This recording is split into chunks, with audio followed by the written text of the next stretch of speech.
सुप्रभात बच्चों, आप सब कैसे हो?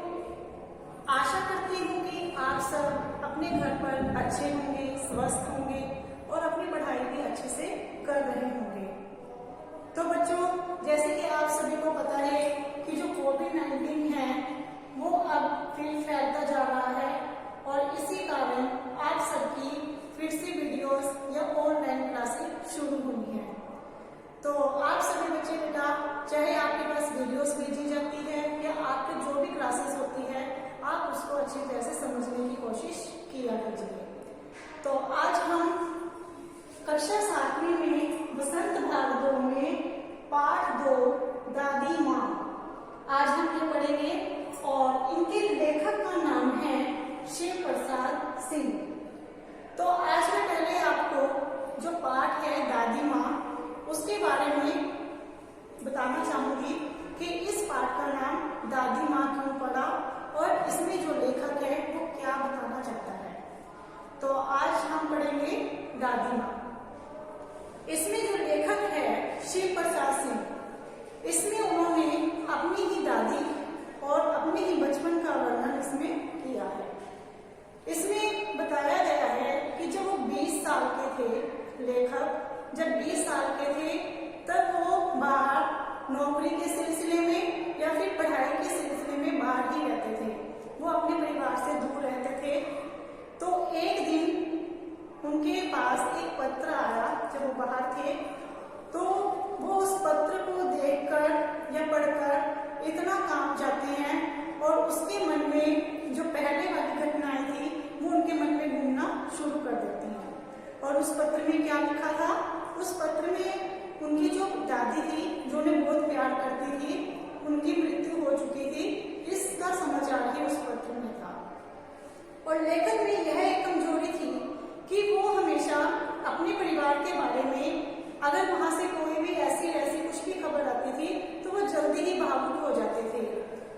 या और उसकी इस भावुकता को देखकर जो उनके मित्र थे वो उसका मजाक भी उड़ाते थे और कहते थे कि ऐसा जो भावुकपन है वो उन्हीं इंसानों में या व्यक्तियों में पाया जाता है जिनका मन कमजोर होता है और जो जिंदगी में कुछ ना कर पाने की इच्छा रखते हैं। तो लेखक को ये बात बहुत बुरी लगती थी कि उनकी ये कमजोरी के कारण ही जो उसके मित्र हैं उसका मजाक उड़ाते हैं। और जब वो पत्र पढ़ते हैं लेखक, उसमें उनकी दादी की मृत्यु का समाचार था, तो वो उस समय जब वो पत्र पढ़ रहे होते हैं तो उन्हें यकीन ही नहीं होता कि उनकी दादी की मृत्यु हो चुकी है। और वो जो पहले की घटनाएं थी, जो बचपन की घटनाएं थी, उनको याद करना शुरू कर देते हैं कि उसकी दादी उन्हें किस तरह से प्यार करती थी, उनकी किस तरह से रखरखाव करती थी। और भी ऐसी घटनाएं थी अपनी दादी माँ से संबंधित, जैसे पड़ोसियों के साथ उनका व्यवहार कैसा था या परिवार में और लोगों के साथ उनका व्यवहार कैसा था। तो ये सभी प्रकार की घटनाएं लेखक के मन में घूमनी शुरू कर देती हैं और उन्हें यकीन ही नहीं होता कि उसकी दादी की मृत्यु हो चुकी है।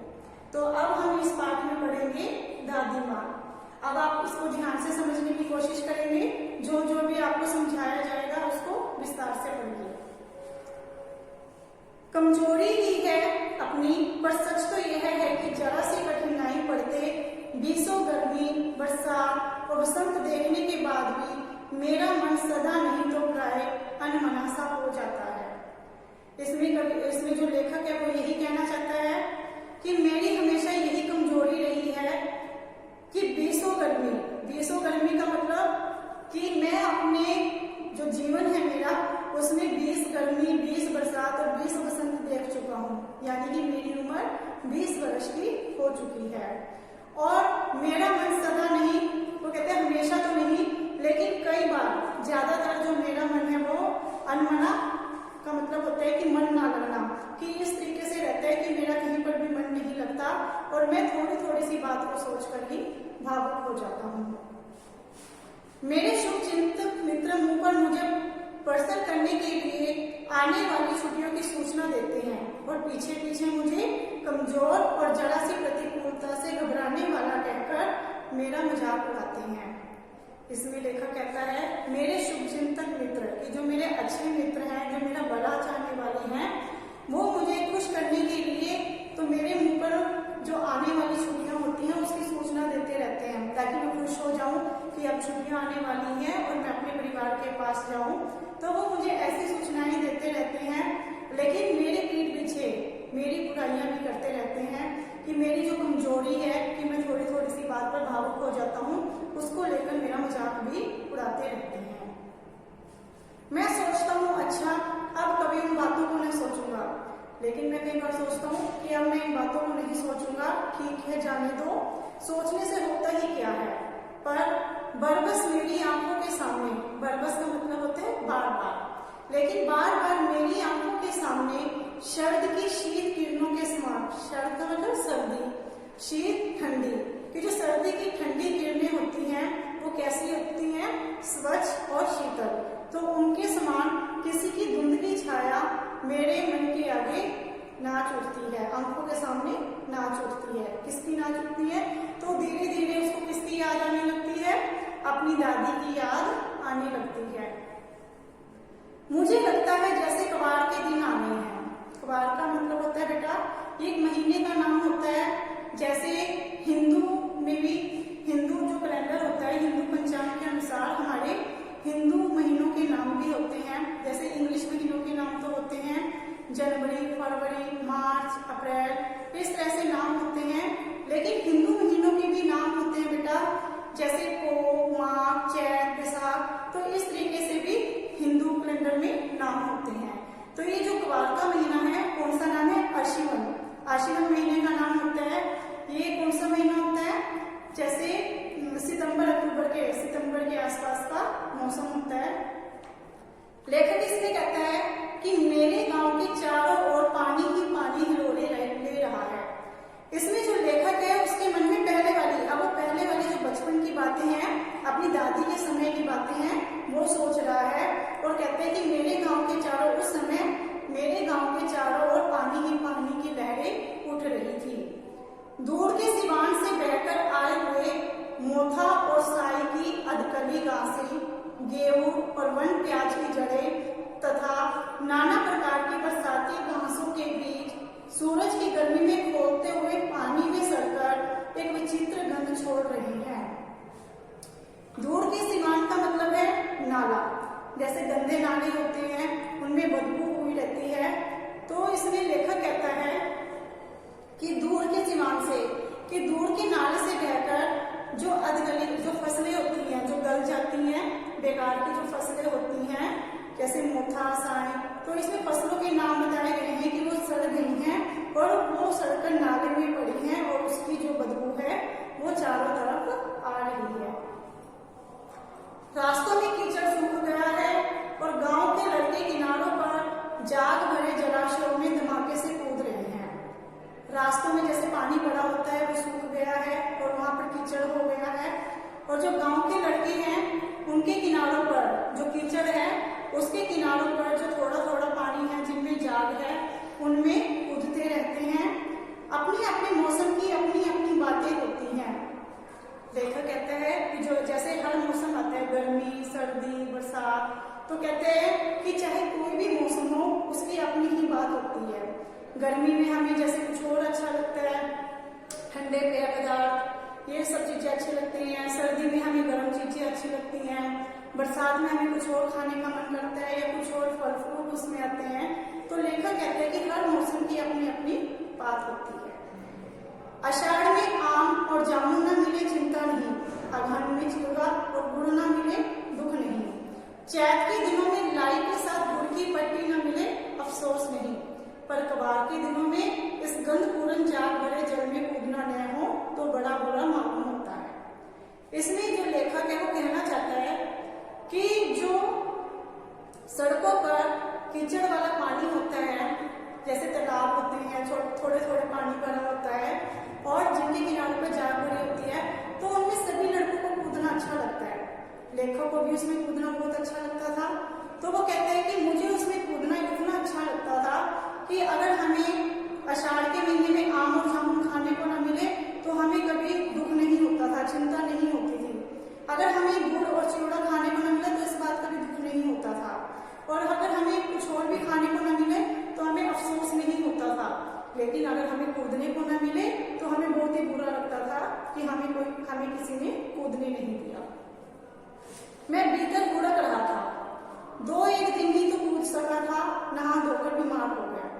इसमें जो लेखक है वो अपने बचपन की बातें बताता हुआ कहता है कि मैं 2-1 दिन ही उस पानी में कूदा था, छलांगे लगाई थी और मैं वहां पर छलांगे लगाने से बीमार हो गया।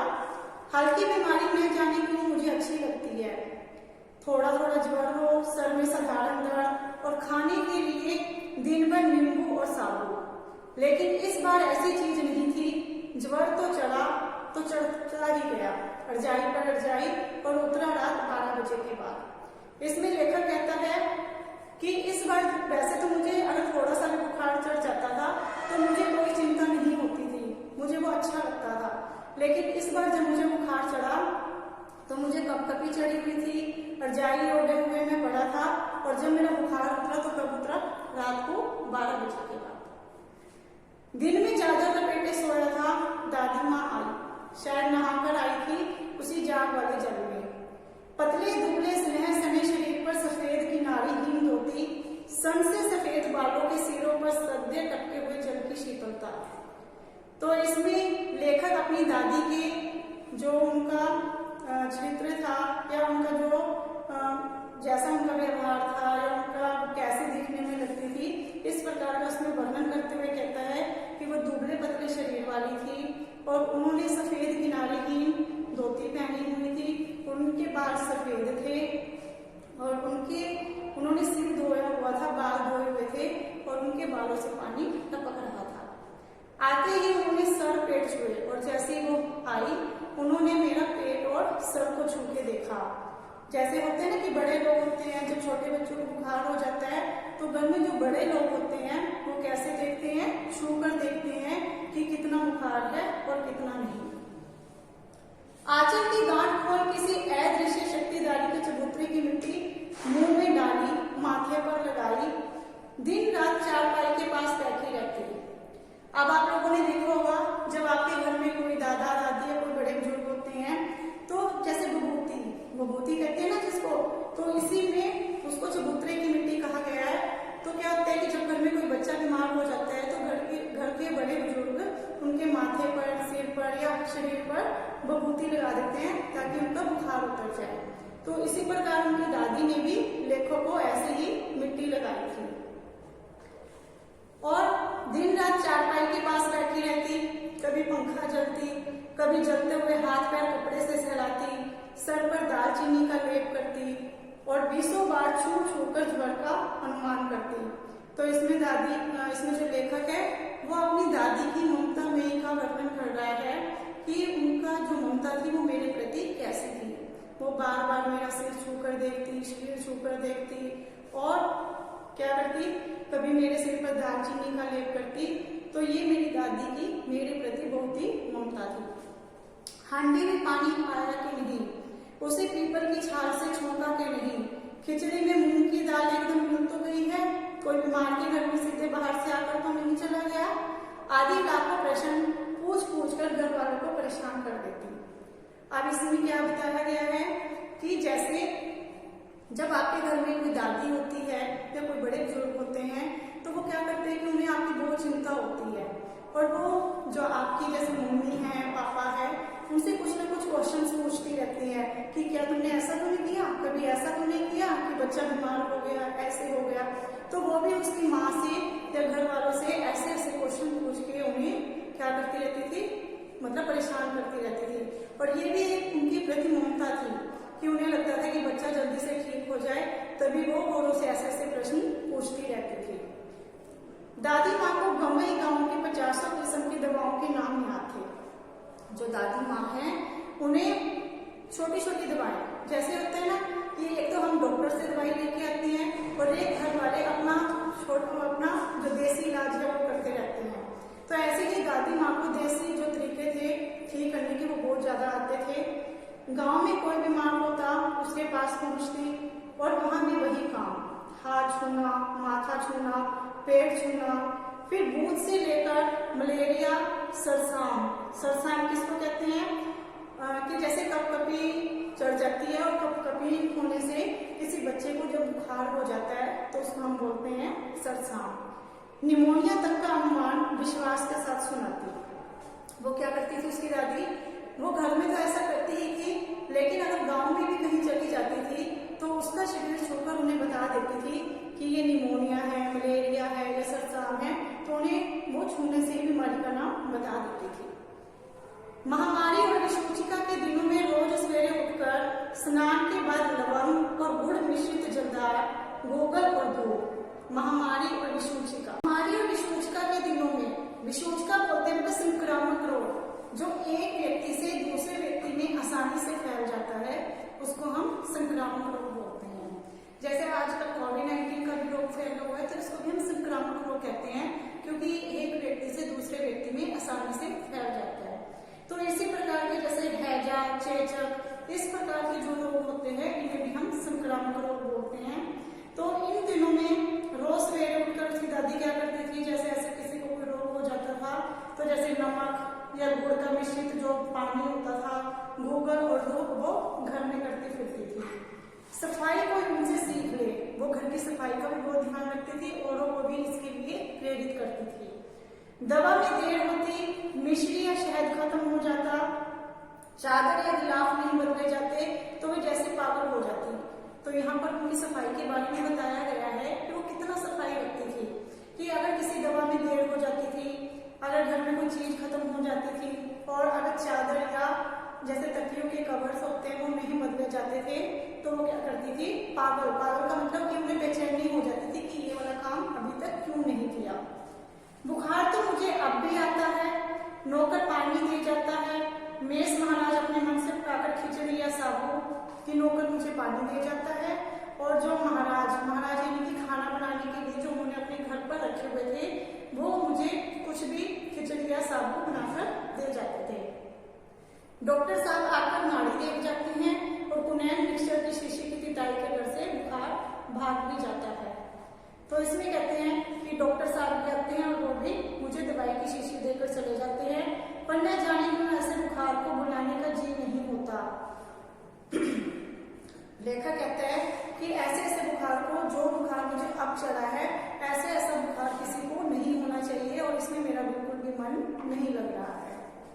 अब आगे बताया गया है, अब लेखक इसमें अपने बचपन की बातों का वर्णन कर रहा है। पहले तो उन्होंने अपने बचपन की एक बात का वर्णन किया है कि उसको एक बार बुखार हो गया था और किस प्रकार से उनकी दादी माँ ने उनकी देखभाल की थी। अब इसमें दूसरी घटना के बारे में लेखक सोच रहे हैं।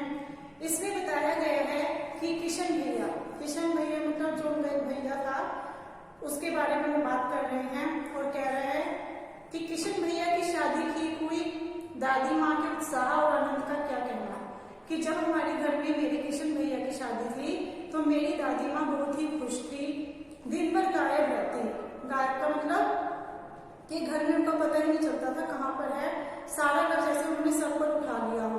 अब आपने देखा कि अगर घर में कोई बड़े बुजुर्ग ना हो तो उनके बिना कोई भी काम नहीं हो पाता, चाहे वो काम कर भी ना रहा हो, लेकिन हर बात में जो घर के लोग होते हैं उनसे भी सलाह लेते हैं कि आगे ये काम कैसे किया जाए।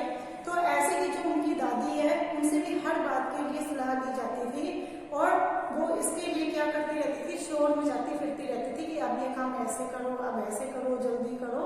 तो पड़ोसने आती, बहुत बुलाने पर दादी माँ आती, बहन बुरा ना मानना, कार भोजन का घर ठहरा, एक काम अपने हाथ से न करूं तो होने वाला नहीं।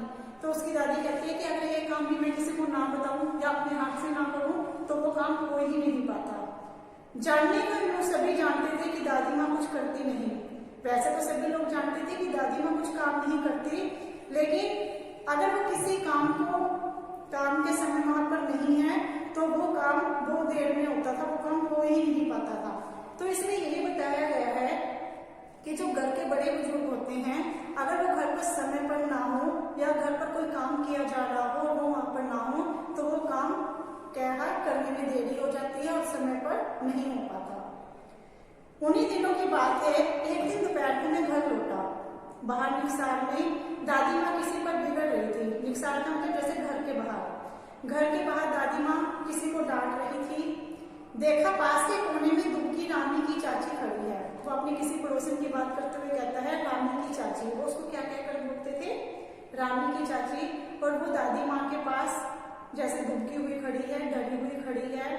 तो दादी माँ उसको क्या कह रही है, सोने होगा धनो, रुपए में सूद के आज दे दे। तो जो रामी की चाची है उसने उनकी दादी से कुछ पैसे उधार लिए हुए थे। तो जो दादी है वो उसको, दादी को ये कहने आती है कि मैं अभी आपके पैसे नहीं दे सकती, और दादी क्या करती है, उसको थोड़ी सी डांट लगाती है कि तब तो तुम ये कहकर गई थी कि जैसे ही ये फसल कटेगी मैं तुम्हारे पैसे लौटा दूंगी, लेकिन अभी इतना समय हो गया है, आपने हमारे पैसे अभी तक नहीं लौटाए। तो दादी माँ उनको क्या कर रही थी, डांट रही थी। तेरी आंख में तो शर्म है नहीं, मांगने के समय कैसी आई थी, पैरों पर नाक रगड़ती फिरती, किसी ने पाई भी ना दी, अब लगी है आजकल करने, फसल में दूंगी, अब क्या तेरी खातिर दूसरी फसल कटेगी। तो इसमें उन बातों का वर्णन किया गया है कि दादी उसको क्या कह कर डांट रही है। अब रामी की चाची क्या कहती है, दूंगी मालकिन। रामी की चाची रोती हुई दोनों हाथों से आंचल पकड़े दादी माँ के पैरों की ओर झुकी। बिटिया की शादी है, आपने दया करेंगे तो उस बेचारी का निस्तार कैसे होगा। अब रामी की चाची क्या कहती है कि मेरी बेटी की शादी है, अगर आप भी हमारी सहायता नहीं करोगे तो कौन हमारी सहायता करेगा। हट हट, अभी नहा के आ रही हूँ। दादी माँ पीछे हट गई। जाने दो दादी, मैंने इस प्रिय प्रसंग को हटाने की गरज से कहा, बेचारी गरीब है, दे देगी कभी।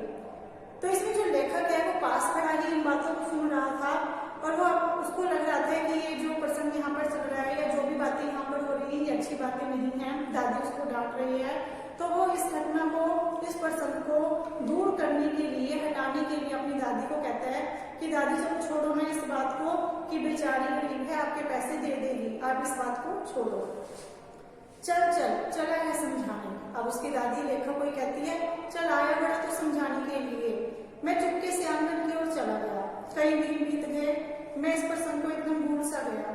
अब धीरे धीरे इन बातों को 2 दिन हो गए, और जो लेखक है वो कहता है कि मैं इस घटना को भूल ही गया था, इस प्रसंग को भूल ही गया था।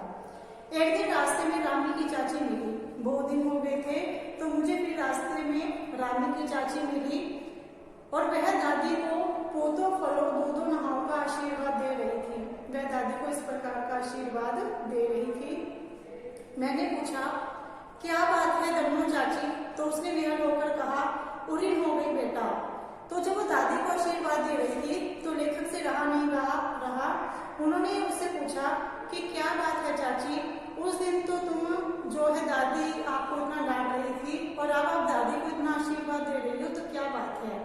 तो वो कहती है, उरीन हो गई बेटा कि मैं अपने कर्ज से मुक्त हो गई, भगवान भला करे हमारी मालकिन का। हमारी मालकिन कौन है इसमें? दादी माँ।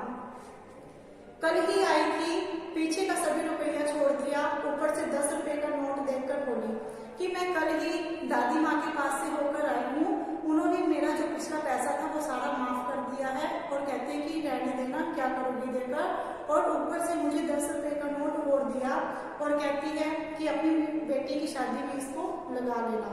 और मुझे कहा, देखना धन्नो, जैसी तेरी बेटी वैसी मेरी, 10-5 के लिए हंसाई ना हो कि थोड़े से पैसे के लिए ऐसी कोई बात नहीं होनी चाहिए कि बेटी की शादी में कोई किसी भी प्रकार की कोई मुसीबत आए। देवता है बेटा देवता। तो वो कहते हैं कि जो तुमने लड़की के लिए लड़का देखा है वो देवता के समान है, और उसमें किसी भी प्रकार की कोई देरी ना हो। तो अगर तुम्हें थोड़े से पैसे की भी अगर जरूरत हो तो तुमसे ले लेना। उस रोज तो बहुत डांट रही थी। मैंने पूछा, लेखक कहते हैं कि मैंने चाची से पूछा कि उस दिन तो जो दादी थी वो आपको बहुत डांट रही थी। वह तो बड़े लोगों का काम है बाबू, रुपया देकर डांटे भी ना तो लाभ क्या। तो इसमें वो कहती है चाची कि ये तो बड़े लोगों का काम है कि जो घर में बड़े बुजुर्ग होते हैं या घर में कोई भी बड़े लोग होते हैं उनका डांटने का ही काम होता है, और अंदर उनके बहुत सारा प्यार होता है। और मैं उनकी इस बात को सुनकर मन ही मन इस बात पर हंसता हुआ आगे बढ़ गया। तो बेटा इस लेसन में ये बताया गया है कि जो बड़े बुजुर्ग होते हैं वो चाहे ऊपर से डांट लगाते रहते हैं, और डांट भी किस लिए लगाते हैं? ताकि जो बच्चे हैं वो बिगड़े ना, और वो जो भी कोई काम है सही तरीके से करे। लेकिन अंदर उन बच्चों के लिए या हर किसी के लिए उनके मन में बहुत प्यार होता है। तो बेटा आज हम इस लेसन को यहीं तक पढ़ेंगे, और जो आगे का लेसन है वो हम अगली वीडियो में करेंगे। और जो मैंने आपको बताया है, जो बात इसमें बताई गई